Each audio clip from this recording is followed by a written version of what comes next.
Sir मैंने job के लिए बहुत सी जगह पे अप्लाई किया, लेकिन हर जगह पे मेरी माजूरी आड़े आ गई। आप माजूर हैं, आपको एक एक्स्ट्रा बंदा साथ चाहिए। उन्होंने मुझे बेकार कहकर ठुकरा दिया। उस वक्त की तो कयामत में भूल नहीं सकती। ये दिल करता था कि मैं अपना आप मिटा दूं।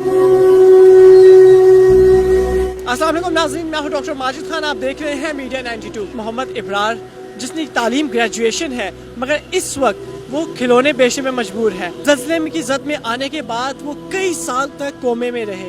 कोमे में रहने के बाद जब होश आया तो उन्हें मालूम हुआ कि फैमिली उनको छोड़ चुकी है, और वो रिश्तेदार जो उनसे बेतहा मोहब्बत किया करते थे, जो उनके साथ रहा करते थे, उन्होंने भी उसकी माजूरी देख के पहचानने से इनकार कर दिया। उसने इस दुनिया की मुसीबतों को झेला, हार न मानी, और आज वो मेहनत कर रहे हैं। उनसे जानते हैं हम कि उनका ये सफ़र कैसा रहा, उन पे क्या गुजरी, और इस वक्त वो खिलौने बेचने पे क्यों मजबूर हैं। अस्सलाम वालेकुम।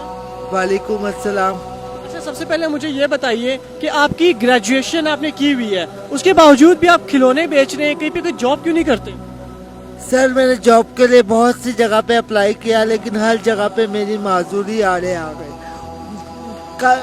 तमाम आला अफसरान ने मुझसे ये कहा कि आप माजूर हैं, आपको एक एक्स्ट्रा बंदा साथ चाहिए, इसलिए आप हमारे लिए बेकार हैं।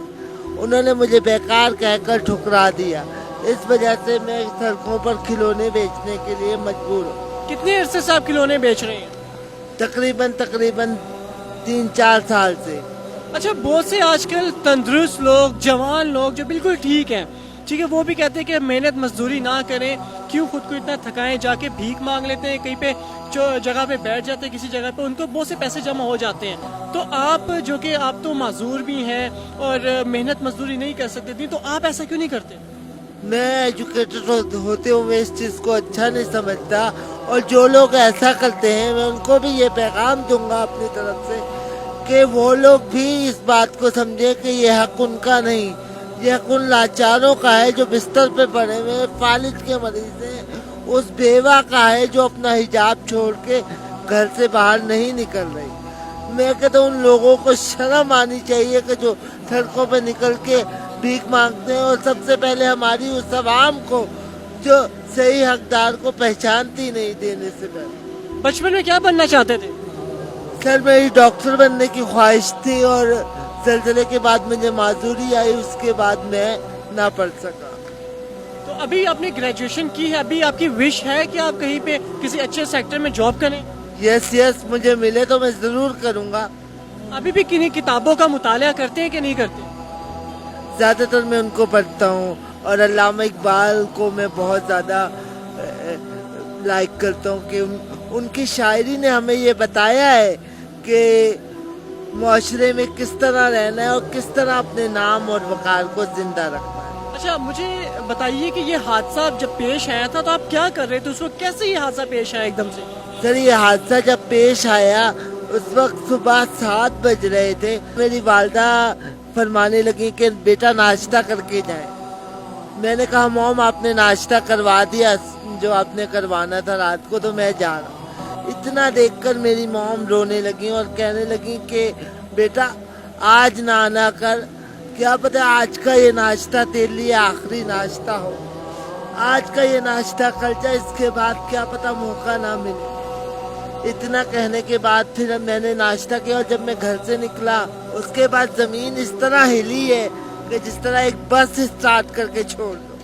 अपने घर जब पहुंचा तो देखता हूँ एक साइड पे बहन ज़मीन के नीचे जा रही है और एक साइड पे वालदा ज़मीन के नीचे जा रही है। बहन को बचाते बचाते वो एक दीवार मेरे घर ऊपर आ गिरी, और जिसकी वजह से मैं इस हालत का शिकार हो गया।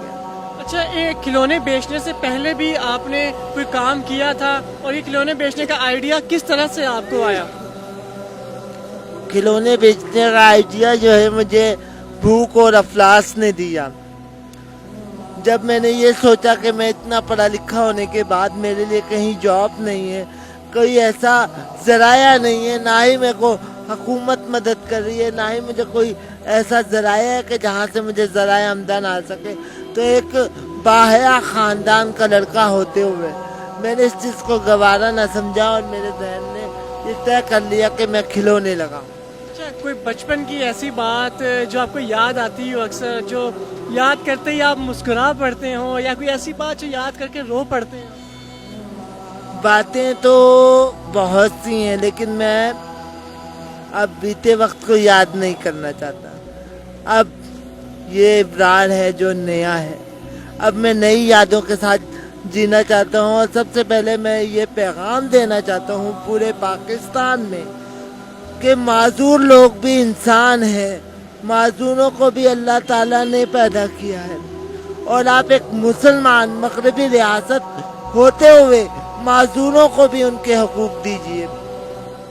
अच्छा, दूसरा मुझे बताइए, जब आपको होश आया था, जब आप कोमे में काफ़ी ऐसा कोमे में रहे, जब होश आया और आपको मालूम हुआ कि आपकी फैमिली में से कोई नहीं रहा, और कोई आपको, जो आपके रिश्तेदार भी है, उन्होंने भी आपको पहचानने से या आपका साथ देने से इनकार कर दिया, तो उस वक्त क्या फीलिंग थी, क्या सोच रहे थे आप?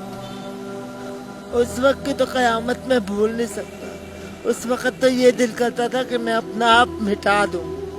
फिर मुझे किसी बुजुर्ग ने हौसला दिया कि बेटा, जिंदगी एक बार मिलती है, बार बार नहीं, और क्या पता अल्लाह की तरफ से ये तेरा इम्तिहान है। और फिर मैं उनकी बात को पल्ले बांधते हुए बेसरो सामानी के आलम में मेहनत में लग गया। फुटपाथों में रहा, रोडों में रहा। उसके बाद में फिर मुझे शाह अब्दुल मालिक की बैक साइड पे कमरा मिल गया, जिसकी वजह से मेरी ज़िंदगी ने एक नया मोड़ लिया, और इस नए मोड़ को लेकर मैं बहुत खुशहाल हूँ, बहुत खुश हूँ। मैं उन माजूरों को भी ये कहूँगा कि अपने आप को माजूर ना समझिए। जो आप लोगों को माजूर समझता है वो खुद माजूर है। आप अपने आप को मनवा सकते हैं। आप में एक जज्बा होना चाहिए। किसी काबिलियत के लिए, उसके लिए हाथ पैरों का होना ज़रूरी नहीं है। ज़हनी काबिलियत बहुत मायने रखती है। आप अपनी ज़हनी काबिलियत को बरकरार लाएं, इंशाअल्लाह आप कामयाब रहेंगे। नाज़रीन, ये थे मोहम्मद इब्रार, जिनसे हमने आज गुफ्तगू की और इनकी पूरी कहानी जानने की कोशिश की। ये इन्हें बात करते एक बहुत अच्छी बात की कि माजूर वो नहीं जिनके हाथ पाँव नहीं होते, माजूर वो हैं जो लोगों को, दूसरों को माजूर समझते हैं, जो ज़हनी तौर पे माजूर होते हैं। मुझे इजाज़त दीजिए, फिर मुलाकात होगी अगले प्रोग्राम में। तब तक के लिए इजाज़त दीजिए। अल्लाह हाफिज़।